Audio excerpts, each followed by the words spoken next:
1911ची गोष्ट। कोलकात्यामध्ये महाराष्ट्र भवनमध्ये अचानक दार ठोठावलं गेलं। रात्रीची वेळ होती। दार उघडलं तेव्हा समोरचा माणूस म्हणाला, एक मराठी माणूस हवाय, पटकन त्याला बोलवलेलं आहे। तर एक डॉक्टर तयार झाले, म्हणाले मी येतो। म्हणून स्वतः डॉक्टर त्याच्याबरोबर जायला निघाले आणि ते गेले कुठे तर एका किर्र रानात, एकदम शांतता। आणि त्या रानात गेल्यावर एक माणूस एका छोट्या झोपडीत होता। तो माणूस क्षयाने विव्हळत होता, त्याला खूप त्रास होत होता, आजारी होता, तो कधीही जाईल अशी अवस्था होती। आणि डॉक्टरांना सांगितलं गेलं ह्याने एका मराठी माणसाला बोलावले। तो डॉक्टर त्या माणसाजवळ गेला। माणसाने फक्त एवढंच सांगितलं, माझे अंत्यसंस्कार एका मराठी माणसानेच करायला हवे, म्हणून तुम्हाला इथे बोलवले। आता लक्षात घ्या, कोलकाता आहे, काय संबंध? तर त्या डॉक्टरांनी विचारलं, तू नक्की आहेस कोण आणि मराठी माणसानेच का तुझे अंत्यविधी करायचे? तेव्हा तो माणूस म्हणाला, मी एक क्रांतिकारक आहे आणि शिपोशीतला आहे, कोकणातला आहे। आज मी तुम्हाला जी कथा सांगणार आहे ती त्या क्रांतिकारकाबद्दल आहे। अर्थात ते 1911ला गेले, पण त्यांनी जे कार्य केलं ते कोकणातल्या लोकांनाच माहीत नाही आहे। तर तो नक्की क्रांतिकारक होता तरी कोण? तो म्हणाला त्याचा कोकणात जन्म आहे, शिपोशीतला जन्म आहे, पण मग त्याची कथा काय आहे? ह्या सगळ्याची उत्तरं आपण आज या व्हिडिओमध्ये बघणार आहोत। नमस्कार, मी राधेय अँड वेलकम टू इतिहास मॅटर्स।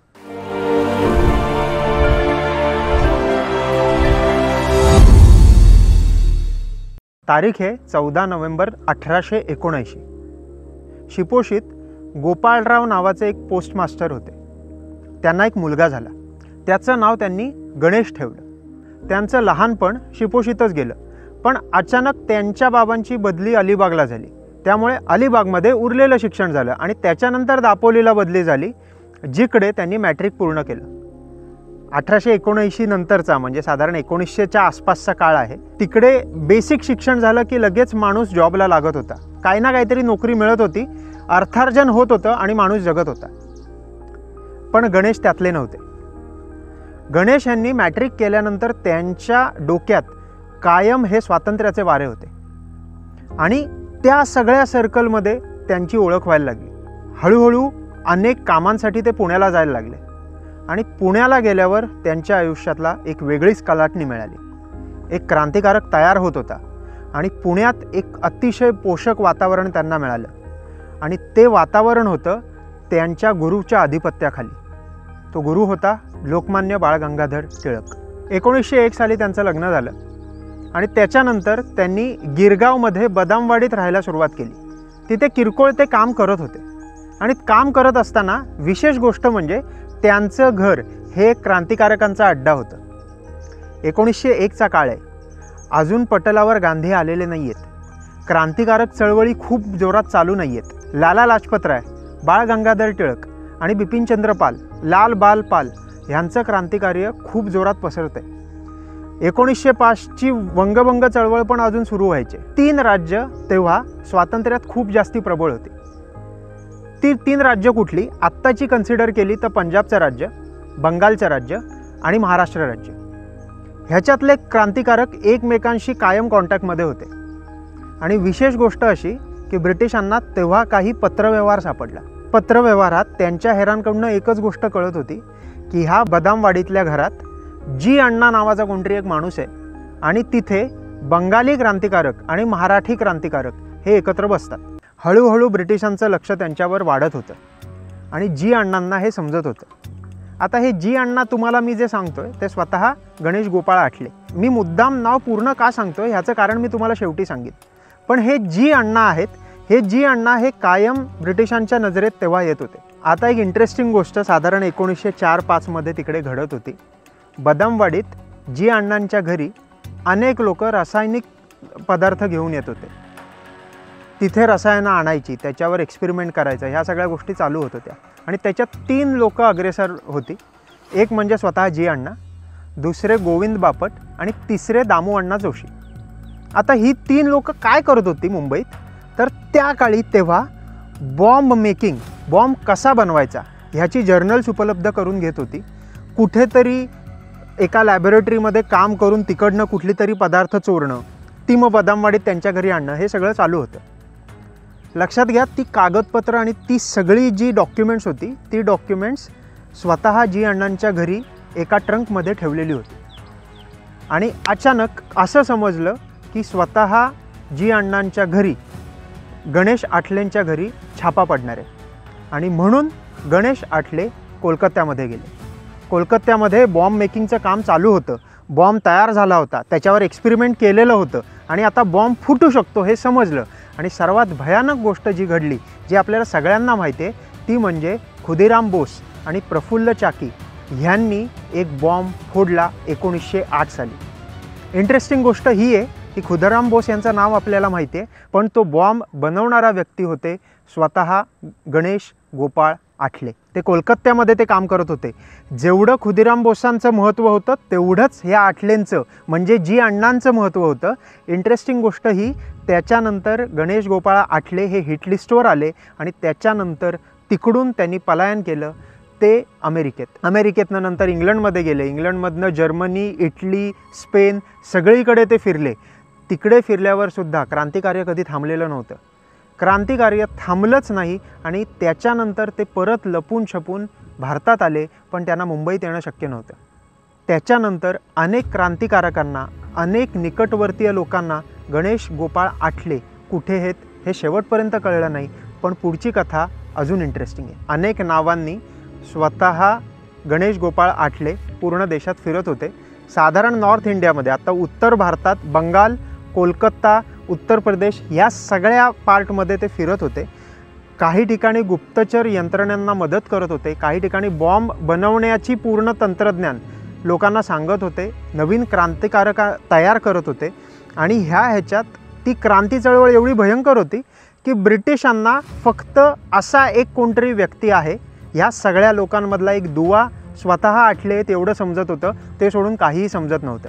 आता इंटरेस्टिंग गोष्ट, तेव्हा काय काय नावांनी गणेश गोपाळ आठलेंना ओळखतायत लोक बघा. आता ती सगळी तुम्हाला नावं सांगतो आधी. वेगवेगळ्या नावांचा एकच व्यक्ती आहे हे ब्रिटिशांना समजलंच नाही, पण ती नावं काय होती बघा. जी अण्णा, गणेश पंत, डॉक्टर आठले, मिस्टर ॲटले आणि एक इंटरेस्टिंग नाव शेवटी दिसतं ते म्हणजे अमेरिकन मेस्मरिस्ट. आता हे अमेरिकन मेस्मरिस्ट हे नाव काय आहे ह्याची कथा ऐका. एक अमेरिकन माणूस त्यांना मुंबईत भेटला होता आणि तो ज्यू होता स्वतः. त्याचं आडनाव होतं वॉकर. तर ह्या वॉकरला एक माणूस हवा होता हिंदू धर्माबद्दल अभ्यास करायला. स्वतः गणेश आठले म्हणजे जी अण्णा तयार झाले. त्यांनी वॉकरला शिकवायला सुरुवात केली. आणि इंटरेस्टिंग गोष्ट अशी, तेव्हा वॉकर पूर्ण जी अण्णांच्या ताब्यात होता. मानसिकरित्या जी अण्णांनी त्याला पूर्ण कंट्रोल केला होता असं लोक म्हणायची. आणि ती चर्चा पूर्ण ब्रिटिशांमध्ये पसरली. नंतर तर ब्रिटिशांनी वॉकर आणि जी अण्णा ह्यांना भेटायला बंदीच घातली. इंटरेस्टिंग गोष्ट त्याच्यापेक्षा पुढची म्हणजे, अनेक वेळेला जी अण्णा ज्यांच्याशी बोलतात, ज्यांच्याशी गप्पा मारतात, ती लोक जी अण्णांच्या कंट्रोलमध्ये येतात अशी चर्चा सुरू झाली. आणि म्हणून त्यांना नाव पडलं अमेरिकन मेस्मरिस्ट. आता ह्या सगळ्या नावांनी स्वतः गणेश आठले पूर्ण देशात फिरतायत की एवढी दगदग, एवढं फिरणं, कायम लपून छपून राहणं मानसिकरित्या खूप जास्ती दमवणारं होतं. शारीरिकरित्या पण खूप जास्ती दमवणारं होतं. आणि 1911ला साधारण त्यांना समजलं की आपला अंत जवळ आला आहे. त्यांना क्षय झाला होता, खूप जास्ती ताप वाढायचा, खूप आजारी होते आणि ते आजारी पडले आणि आता कधीही जातील अशी अवस्था आली कोलकात्याच्या जंगलात. त्यांच्याबरोबर असलेले श्यामसुंदर चक्रवर्ती, मित्रा, घोष ही जी सगळी बंगाली मंडळी होती, त्यांना जी अण्णांनी एकच रिक्वेस्ट केली, एकच काम करा, माझे संस्कार एका मराठी माणसाच्या हातातून करा. आणि मग मी जी तुम्हाला आधी कथा सांगितली ती म्हणजे महाराष्ट्र भवनचं दार ठोठावलं गेलं आणि ते डॉक्टर स्वतः आले. 2 सप्टेंबर 1911ला जी अण्णा म्हणजेच गणेश गोपाळ आठले हे त्या जंगलातच गेले. एक क्रांतिकारक शांतपणे जंगलात गेला ह्याचा कोणालाही पत्ता नव्हता.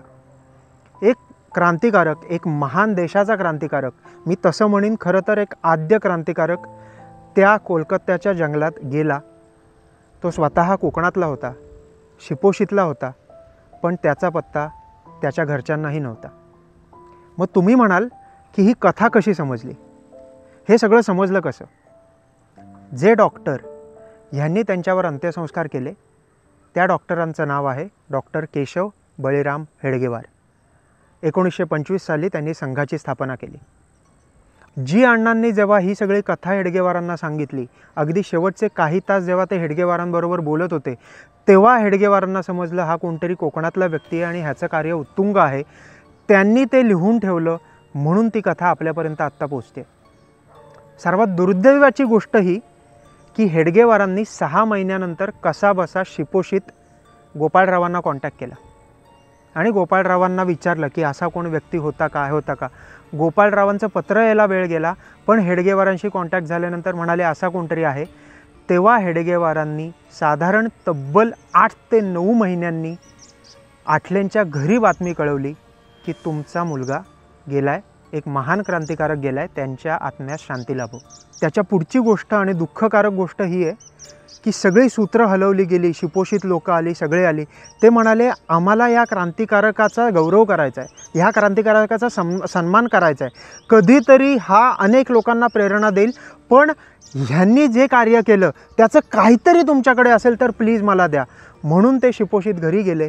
दुःखद गोष्ट ही आहे, त्यांच्या बायकोने 1909 साली जेव्हा शेवटचे ते आपल्या बायकोला भेटले आणि त्यांनी घर सोडलं, तेव्हा निव्वळ ब्रिटिशांच्या हाती काहीही लागू नये म्हणून त्यांच्या बायकोने ट्रंक भरून असलेले सगळे डॉक्युमेंट्स जाळून टाकले आणि ती राख मोरीत फेकून दिली. त्या गोष्टीमुळे आत्तापर्यंत, अगदी आत्तापर्यंत स्वतः गणेश गोपाळ आठले ह्यांचं कार्य, यांनी किती कार्य केलं, यांनी किती लोकांना मदत केली हे काहीच समजत नाही. पण बॉम्ब मेकिंग किंवा बॉम्ब बनवून एक सशस्त्र क्रांतिकारक चळवळ उभी करायची, ह्याच्यात ह्या व्यक्तीचं योगदान केवढं मोठं असू शकतं ह्याचा आपण विचार करू शकतो. महत्त्वाची गोष्ट ही आणि मुद्दाम सांगावीशी वाटते ती म्हणजे त्यांचा मुलगा जेव्हा 6 महिन्याचा होता तेव्हा शेवटचे वडील त्याला बघून निघून गेले. तो मुलगा मोठा होईपर्यंत फक्त त्यांनी आपल्या वडिलांच्या कथा उडत्या ऐकल्या, पण त्यांना कोणी भेटायला येईना, कारण की क्रांतिकारकाचं घर. त्याच्यापेक्षा दुःखद गोष्ट ही आहे की त्यांच्याकडे एक कुठलं तरी राखेने कोणीतरी काढून ठेवलेलं चित्र आपल्या वडिलांचं त्यांच्याकडे होतं.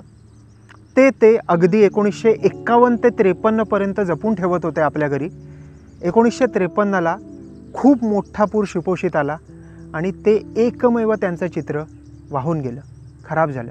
काळाची एवढी क्रूर गोष्ट आणि एवढा एक क्रूर खेळ आपल्याला बघायला मिळतो की एवढा मोठा क्रांतिकारक, त्यांचं चित्रही मिळेना आणि त्याच्यातच स्वतः विनायक गणेश आठले म्हणजे बापू आठले, त्यांचा मुलगा, हे खूप जास्ती दुःखी झाले. पण सगळ्या गोष्टी जुळायला लागल्या, काहीतरी घडलं.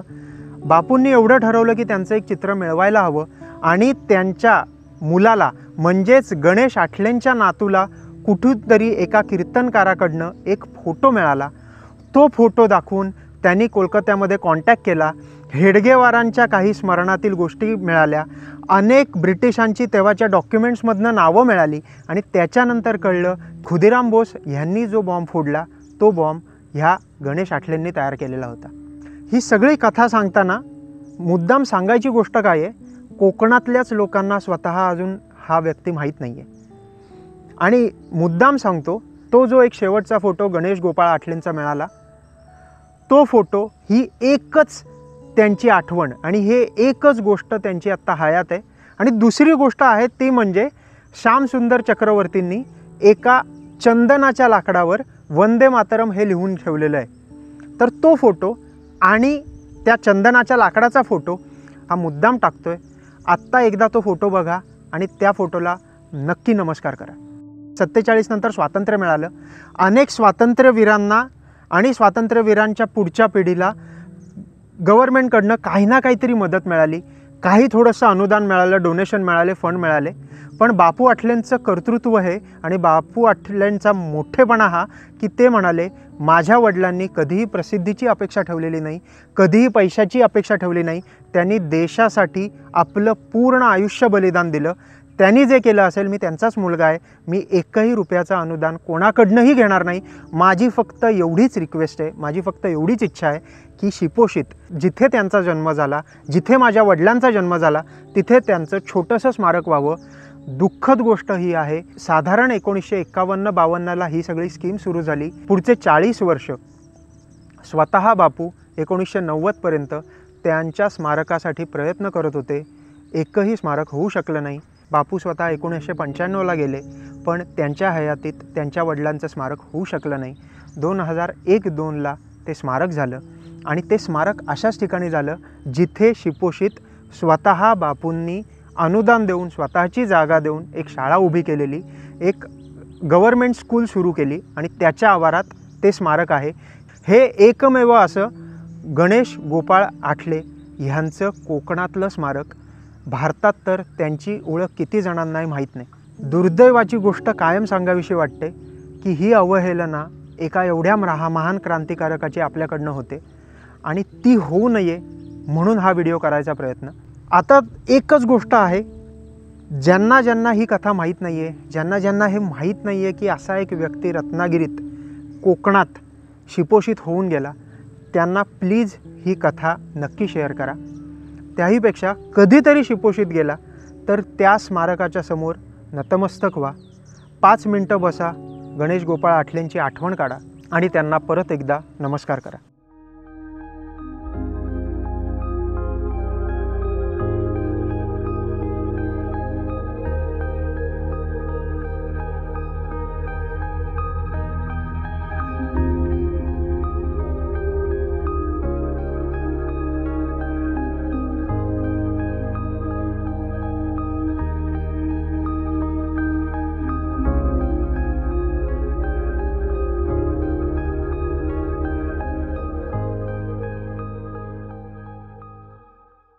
मी गणेश गोपाळ आठले हे पूर्ण नाव घेण्याचं कारणच आहे की अनेक लोकांना ते जी अण्णा म्हणून माहीत होते, ए गणपतराव ॲटले अमेरिकन मेस्मरिस्ट म्हणून माहीत होते, पण आपल्या कोकणातल्या व्यक्ती आहे, आपल्या शिपोशी गावातला एक आठले नावाचा व्यक्ती आहे आणि तो गणेश गोपाळ आठले आहे हे मुद्दाम सांगावं म्हणून मी ते पूर्ण नाव घेतो आहे. पुढच्या वेळी तुम्ही जर एक क्रांतिकारक म्हणून कोणाला सांगायचं असेल, कोकणातला एक उत्तुंग कार्य केलेला आणि उत्तुंग बलिदान दिलेला कोण माणूस तुम्हाला सांगायचा असेल तर ठासून आपल्याच कोकणातल्या छोट्याशा गावातला गणेश गोपाळ आठले हा एक महान क्रांतिकारक होऊन गेला हे तुम्ही नक्की सांगू शकता. आणि म्हणून पूर्ण नाव परत एकदा घेतोय, गणेश गोपाळ आठले. तुम्हाला जर हा व्हिडिओ आवडला असेल तर लाईक करा, शेअर करा, सबस्क्राईब करा आणि अजिबात विसरू नका, इतिहास मॅटर्स.